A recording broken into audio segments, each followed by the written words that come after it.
The banquet hall was filled with laughter, but not the kind that warmed the soul. It was sharp, cutting, and aimed at the cowboy who stood awkwardly at the edge of the room. His clothes were worn, his boots covered in dust, and his hat had seen better days. To the proud men and jeweled women gathered under the chandelier's glow, he was nothing but a poor drifter who had wandered into a place where he did not belong.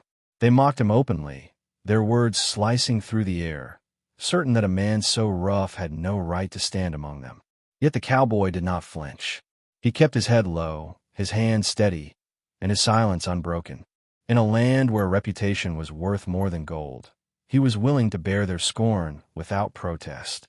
Still, there was a fire in his eyes, faint but steady, that unsettled those who dared look too closely. It was the quiet defiance of a man who knew something they did not, a truth buried beneath the dust of his appearance. The widow watched from across the room, her gaze locked on the cowboy.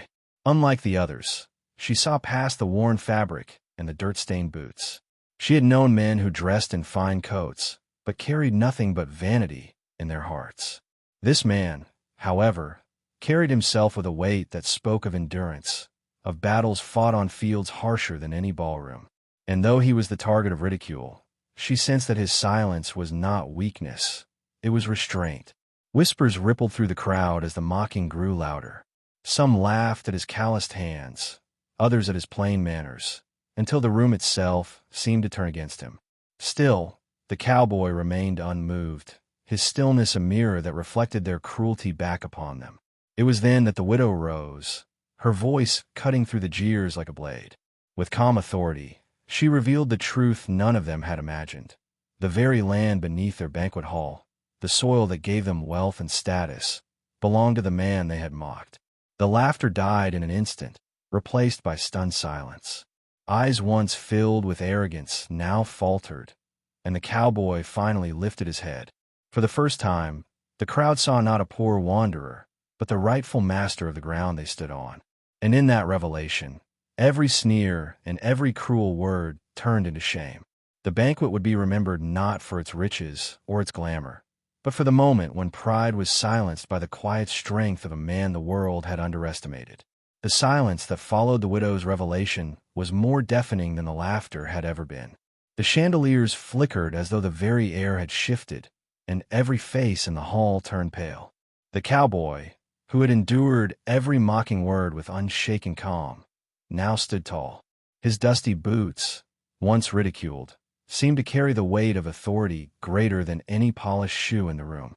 The hall that had been a stage for his humiliation had now become the ground of his vindication. The wealthy men who had mocked him glanced at one another in disbelief. They had built their lives on that land, traded cattle across it, and reaped harvests from its soil, never suspecting that the man they sneered at was its true master.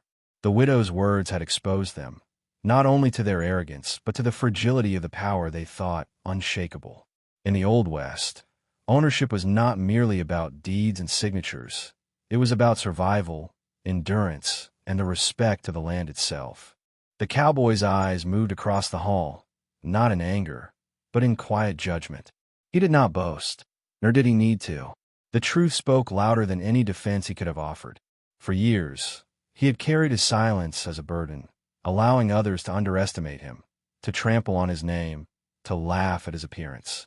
But on this night, silence became his weapon, and humility became his crown. The shame now belonged to those who had mistaken wealth for worth. The widow remained standing, her gaze unwavering, as if daring anyone to challenge what she had revealed. She knew the cost of her words, but she also knew the value of justice. For too long, the cowboy had been seen as nothing more than a shadow of dust on the horizon, yet she had witnessed the strength hidden in his silence. By exposing the truth, she had not only defended him, she had restored his dignity before those who sought to strip it away. And so, the hall stood still, caught between disbelief and shame. The cowboy, once mocked as a poor wanderer, now carried the unspoken power of a man who had nothing to prove and everything already won. It was a power more enduring than gold, more commanding than titles. The power of truth revealed at the perfect moment. The whispers began slowly, like the rustling of dry grass before storm. One man muttered about the deeds he had signed, another about the cattle he grazed on land he never owned. Fear began to creep into their voices, for in the West, ownership meant control, and control meant survival. Without land, even the wealthiest man could become a beggar overnight. The cowboy's silence was no longer mocked. It was feared. The women, adorned in silks and jewels, pulled their shawls tighter, their eyes darting between their husbands and the cowboy. They had laughed moments earlier, yet now they shifted uneasily, ashamed of their cruelty. The widow's revelation had done more than expose the truth. It had unmasked the hypocrisy of a society built on appearances. What use were fine clothes if they covered hearts empty of honor? What worth was a title if it rested on borrowed ground? The cowboy moved slowly across the room, his step steady, his head lifted at last. He did not lash out, did not seek vengeance. That was not his way. His strength lay not in fury, but in patience.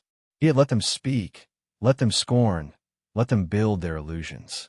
And when the moment was right, truth had struck harder than any bullet. In the Old West, battles were not always fought with guns. They were fought with endurance, with timing, with the quiet certainty of a man who knew when to act. The widow watched him closely, her heart pounding with something she could not name. It was not pity, nor was it pride alone. It was recognition.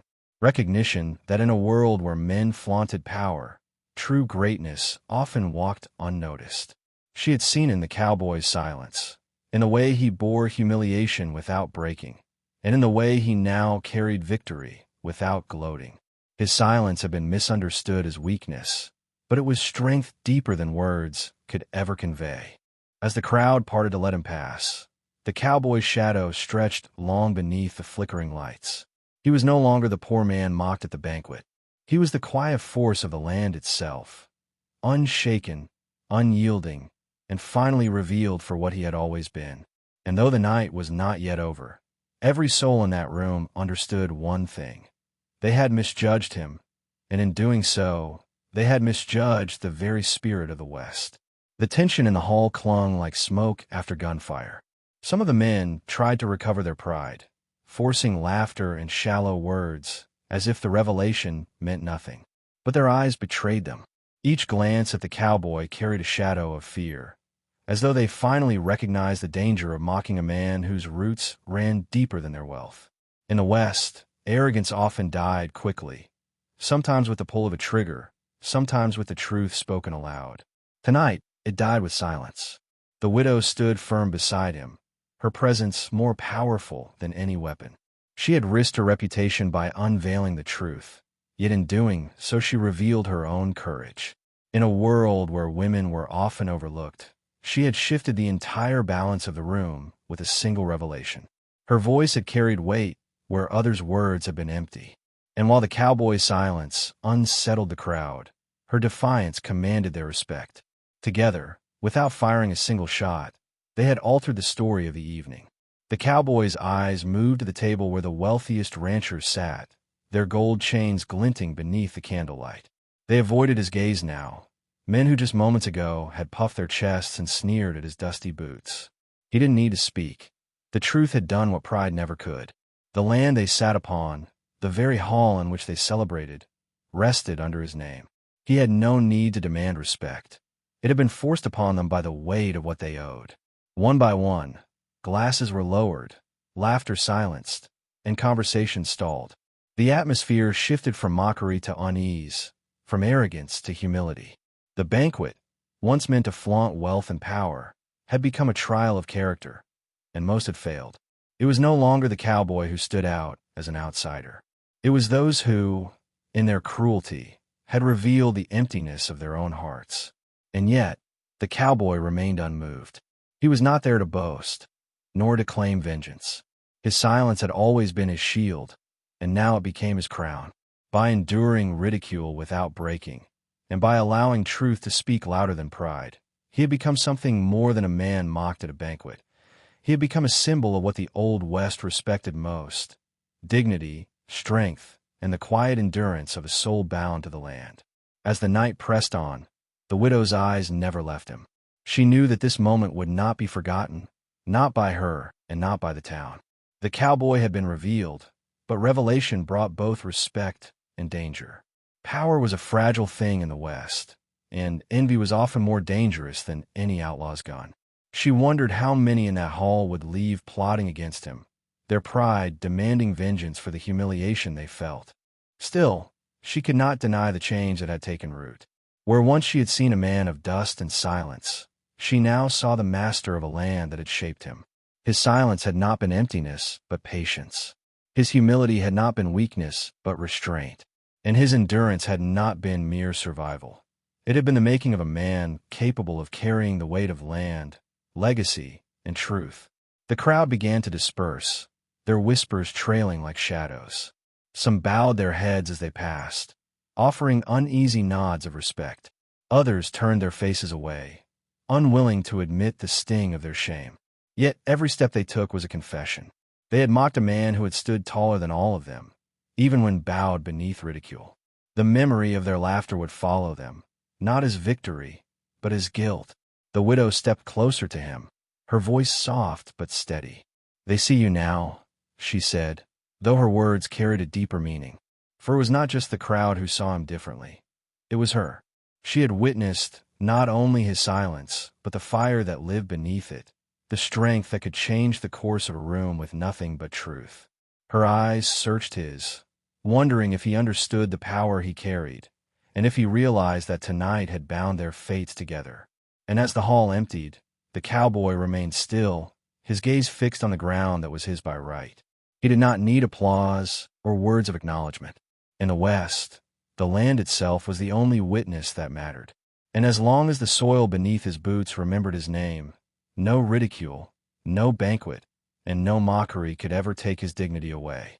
The cold night air greeted them as they stepped out of the banquet hall, the sound of boots on the wooden porch echoing louder than the laughter that had once filled the room. The widow walked beside the cowboy, her head held high, though her heart still pounded from the weight of what she had done. He remained silent, his stride steady, his shoulders squared against the world. The starlit sky stretched endlessly above them, a reminder that the truth, like the land, could not be hidden forever. Behind them, the whispers continued. Some cursed his name under their breath, their pride bruised by the revelation. Others spoke with awe, as if they had witnessed the unveiling of a legend. But for the cowboy, none of it mattered. He had not sought their approval, nor did he need their praise. He had endured their scorn without anger, and now he carried their silence as effortlessly as he had carried their ridicule.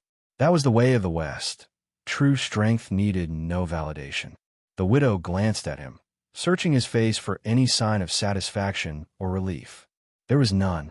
His eyes remained focused on the horizon, as if his mind was far beyond the town, beyond the banquet, beyond even the moment that had just changed everything. She realized then that his silence was not only about endurance, it was about vision. He belonged to something larger than himself, something rooted deep in the soil and the sky. He was not defined by the hall or its guests. He was defined by the land itself. Yet the widow could not ignore the danger that lingered. Pride was a wounded beast, and those who had been shamed tonight might not forget. In the West, grudges often grew sharper than knives, and envy had a way of festering until it spilled blood. She feared that his truth, while powerful, had also painted a target upon his back. But when she looked at him, she saw no fear. His silence carried an unspoken promise. Whatever came, he was ready. The night stretched on, and as they walked toward the ranchlands, the widow understood something she had never realized before. This man, mocked for his poverty, was wealthier than any of them, not in gold or possessions, but in spirit. He had mastered himself, and that mastery made him untouchable. It was a wealth the banquet could never buy, and a dignity no ridicule could ever destroy. The following days transformed the town. News of the banquet spread like wildfire across the saloons, the markets, and the dusty streets. Men who had once laughed at the cowboy now spoke his name with caution, their tones shifting between fear and respect. Women whispered to one another about the widow's defiance, some admiring her courage, others condemning her for standing beside him. But regardless of opinion, no one could deny the truth that had been revealed. The poor cowboy was poor no longer. Ranchers who had mocked him began to worry about their herds grazing on his land. Merchants who had ignored him now watched him with wary eyes, wondering what his silence might demand next. Even the sheriff, a man who had turned a blind eye to the cowboys' mistreatment, now offered a nod when their paths crossed. The balance of power had shifted, not with a gunfight, but with a revelation. In a land where survival was measured by strength, the cowboy had shown that silence could wield more power than bullets. But the cowboy himself did not change.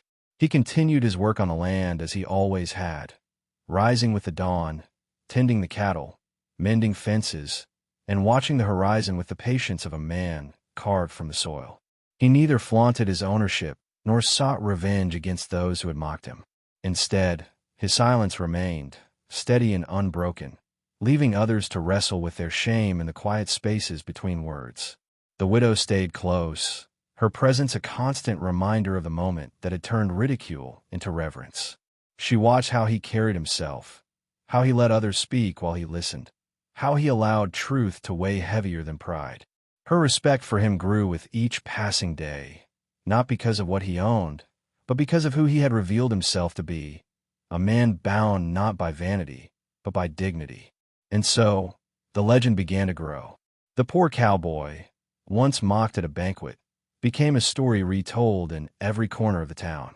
Children whispered about him in awe, drifters carried his tale across dusty trails, and men spoke his name with the caution reserved for those who had earned respect the hard way. His silence had once been a mark of scorn, but now it was a symbol of strength, a strength that the West, in all its harshness, could neither break nor ignore. As the legend spread, the town's prideful elite could not escape the sting of their humiliation. Some avoided the cowboy altogether, unwilling to meet the gaze of the man they had mocked. Others, however, nursed their wounded egos like festering wounds. In saloons lit by dim lanterns, whispers turned into schemes, and schemes into promises of vengeance. The cowboy, though silent, must have sensed it, for his watchful eyes lingered longer on the horizon, and his hand rested more often near the holster at his side. The widow saw the change too.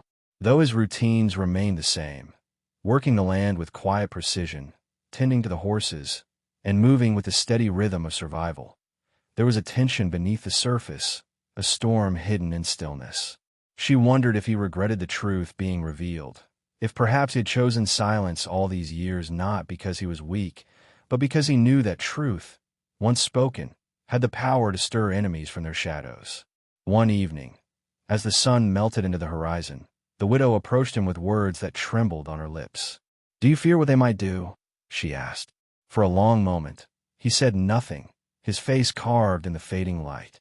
Then, his eyes shifted to hers, calm, unwavering, unbroken. No words came, but in that silence, she understood. Fear had no place in him. He had already endured far worse than whispers and plots. Still, the weight of danger pressed heavily on her heart. She knew the West too well. Men robbed of pride often sought blood to reclaim it, and vengeance in the frontier was not spoken. It was acted upon in the dead of night, with fire and steel.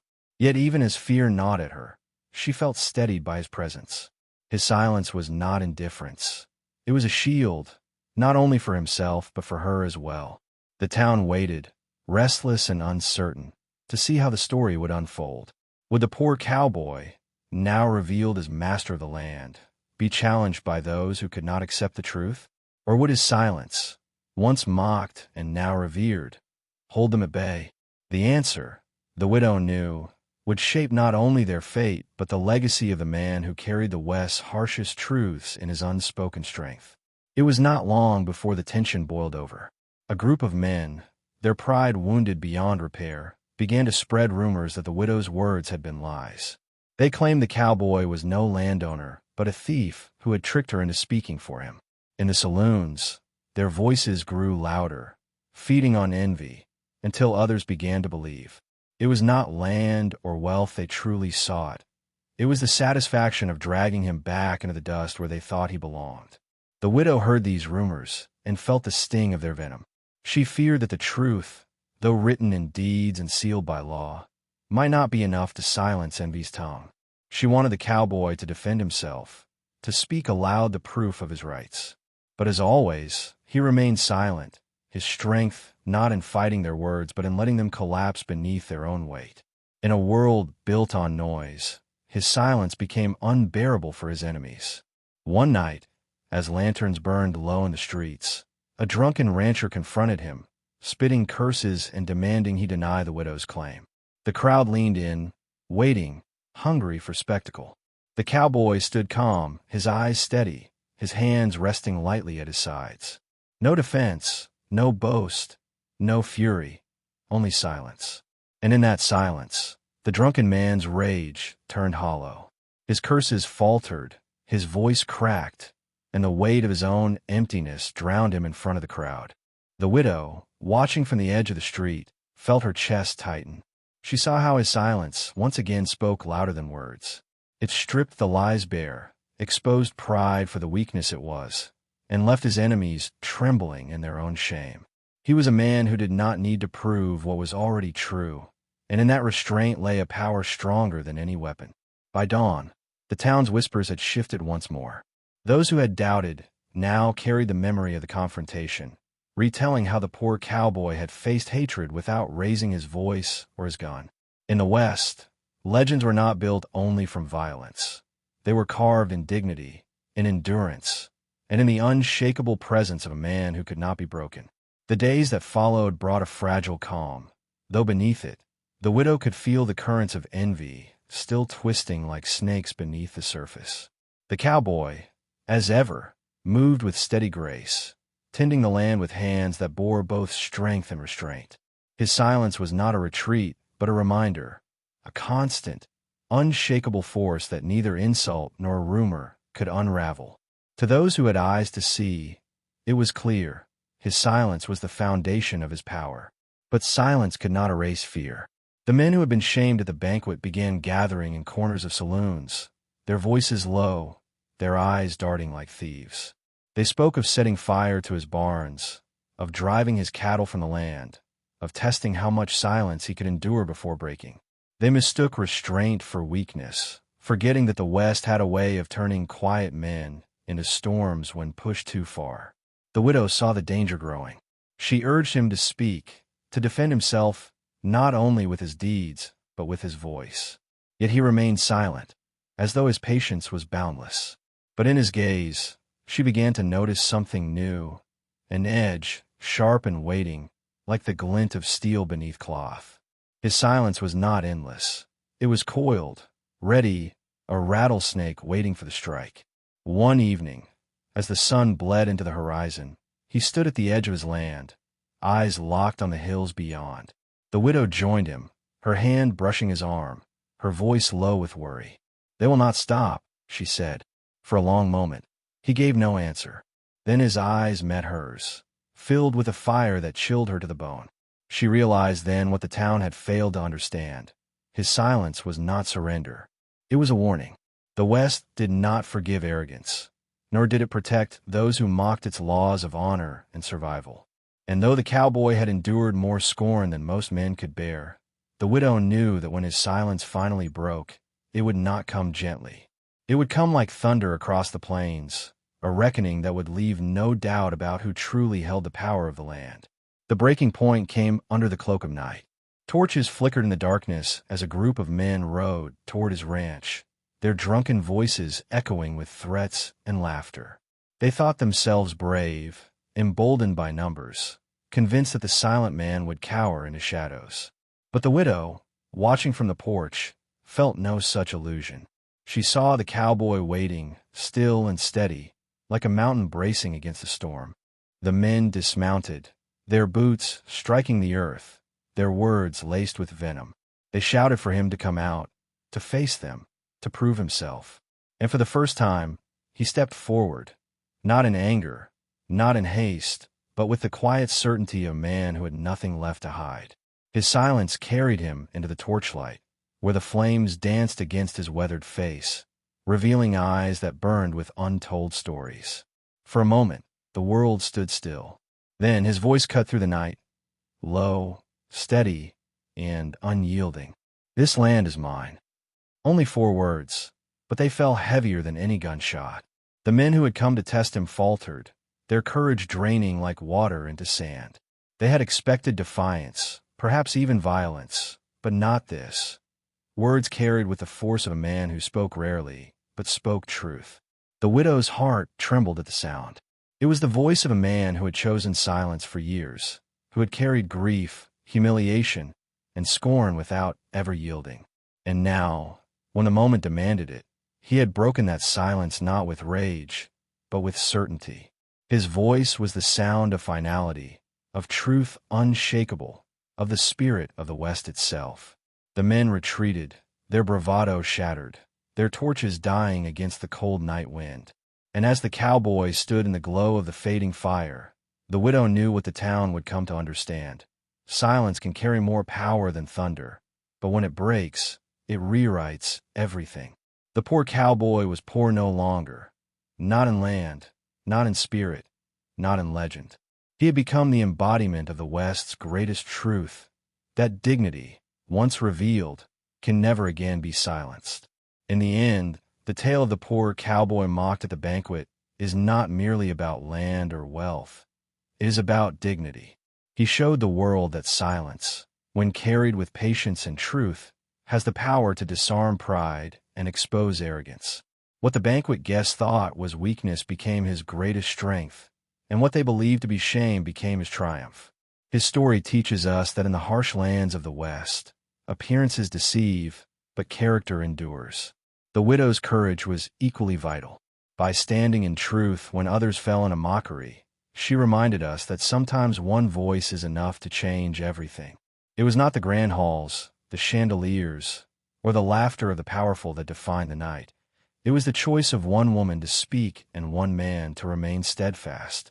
Together, they proved that honor and integrity are riches greater than gold or status. The cowboy's silence, once scorned, became a symbol that echoed louder than thunder. His restraint revealed that power does not always need to roar. Sometimes it only needs to stand unbroken until the right moment arrives. And when he finally spoke, his words carried the weight of the land itself, silencing every lie and every laugh that had tried to diminish him. It is a lesson that endures. Timing and truth are stronger than noise and vanity. This story of ridicule turned to reverence holds a mirror to our own lives. How often do we judge by appearances, mocking what we do not understand? How often do we forget that true strength is quiet, patient, and rooted like the earth beneath our feet? The poor cowboy reminds us that worth is not measured in fine clothes or shallow pride, but in resilience, endurance, and the courage to remain true until the moment of revelation. If this story touched you, share your reflections in the comments. What part of the cowboy's journey spoke to you most? And if you want to continue exploring powerful and emotional stories of the Old West, make sure to subscribe and stay with us. Don't forget to like this video so more people can feel the strength of these tales. Every story lives longer when it is remembered, retold, and felt together.